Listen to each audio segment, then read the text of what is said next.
terhormat Ibu Vivi Maria selaku dosen mata kuliah Etika Profesi Informatika. Puji syukur kita panjatkan kehadirat Allah Subhanahu wa taala karena atas rahmat dan karunia-Nya kita dapat menyampaikan presentasi ini dalam keadaan sehat. Perkenalkan, kami dari kelompok 1 kelas 19-6A14. Pada kesempatan ini kami akan mempresentasikan materi yang berjudul Menegakkan Hak Atas Privasi. Sebelum masuk pembahasan materi, izinkan saya memperkenalkan terlebih dahulu anggota kelompok kami.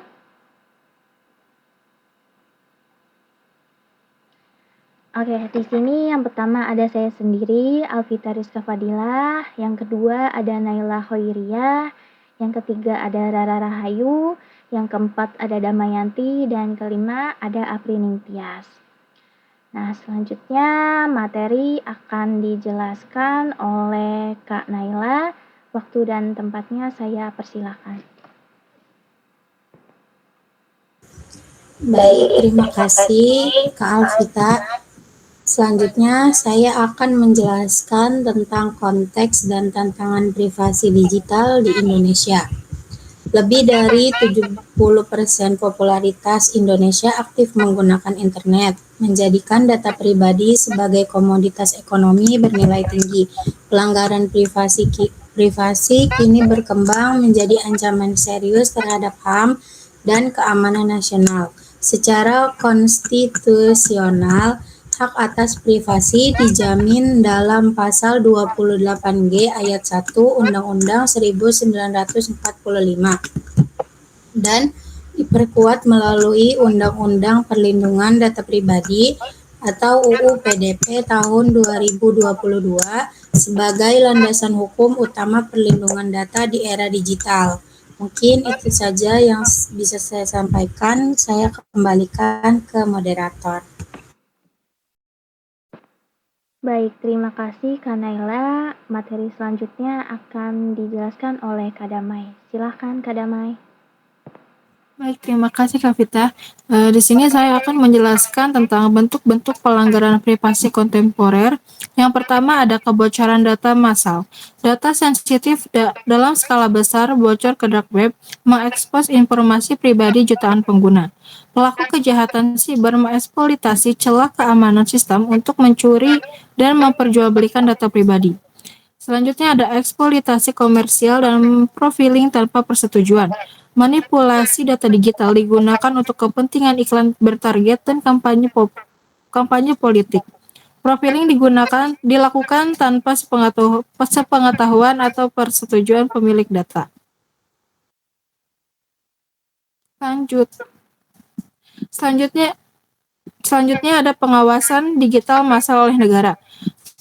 Penyadapan komunikasi tanpa izin pengadilan, penggunaan facial recognition tanpa regulasi jelas, dan pemantauan aktivitas digital warga secara masif oleh aparat negara tanpa transparansi dan akuntabilitas. Terakhir ada kejahatan privasi antar individu, doxing atau penyebaran data pribadi tanpa izin untuk tujuan intimidasi, dan revenge porn, penyebaran konten intim tanpa persetujuan merupakan bentuk pelanggaran privasi yang merusak martabat dan keselamatan korban. Sekian dari saya kembalikan ke moderator. Terima kasih.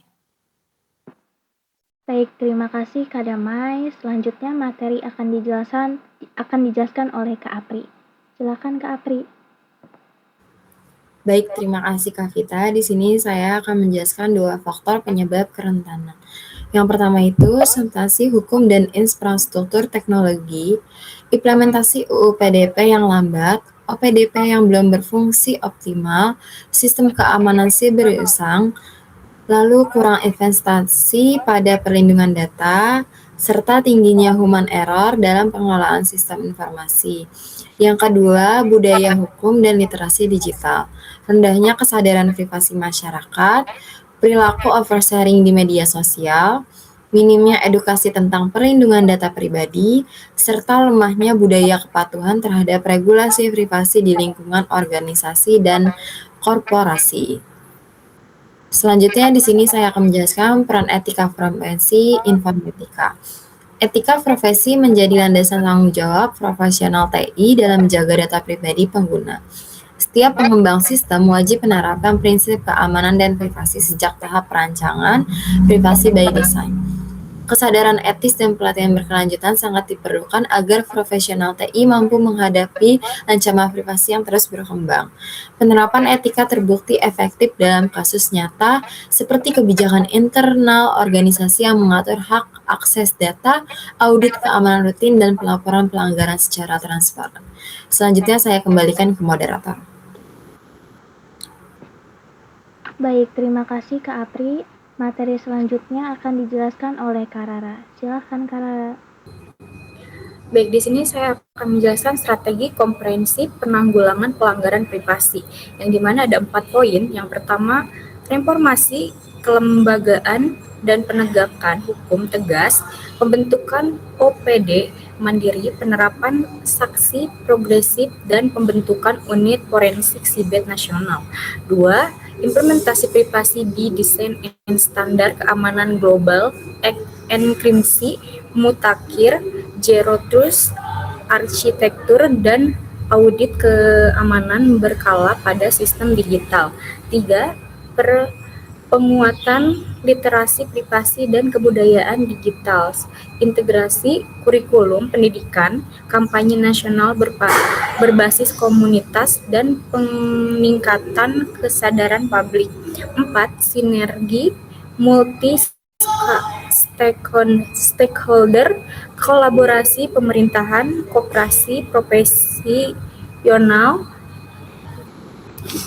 profesional TI, dan masyarakat untuk mempercepat implementasi UU PDP secara menyeluruh. Baik, terima kasih. Saya serahkan kepada moderator. Terima kasih Kak Rara. Selanjutnya di sini saya akan menjelaskan kesimpulannya. Jadi, pelanggaran privasi adalah krisis multidimensional yang mengancam HAM dan kedaulatan digital. Sinergi antara pemerintah, korporasi, profesional TI, dan masyarakat sangat diperlukan. Implementasi UU PDP dan prinsip etika profesional juga harus dipercepat dan diperkuat. Mari berperan aktif menjaga privasi digital demi masa depan yang aman dan beradab. Nah, demikianlah presentasi dari kelompok 1 kelas 19 6 14 mengenai menegakkan hak atas privasi. Kami mengucapkan terima kasih banyak kepada Ibu Vivi Maria yang telah meluangkan waktu untuk menyimak presentasi kami. Apabila terdapat kekurangan dalam penyampaian maupun isi materi, kami mohon maaf yang sebesar-besarnya. Terima kasih atas perhatian Ibu. Wassalamualaikum warahmatullahi wabarakatuh.